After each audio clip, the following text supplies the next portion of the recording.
আরে এগুলা কি রানা ভাই রয়্যাল এনফিল্ড গুলা? না না, কি বলো? হ্যাঁ মনে তো হইতাছে ওইটা। আরে না, কি বলো? Seriously sure? Sure bet? Bet. আসো, এই দেখো এখানে কি লেখা, এমএসআই ব্লগস। তোমাকে তো আমি আগেই বলছি, আমি তো আন্দাজে বলিনি, কারণ এই স্টিকারটা দেখেই বুঝতে পারছি, এবং এই যে নাম্বারটা দেখছো, রেজিস্ট্রেশন নাম্বারটা, এটা দেখেই বুঝছি, কারণ এটা আমি করে দিছি। ও শিট। সো রানা ভাইয়ের রয়্যাল এনফিল্ড গুলো এখন কোথায়?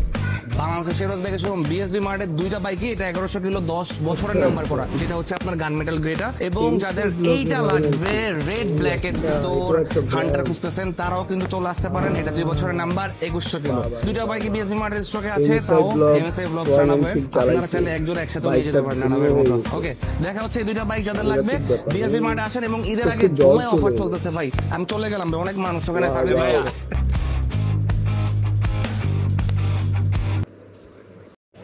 আল্লাহ আল্লাহ, আমরা বাঁচছি আল্লাহ।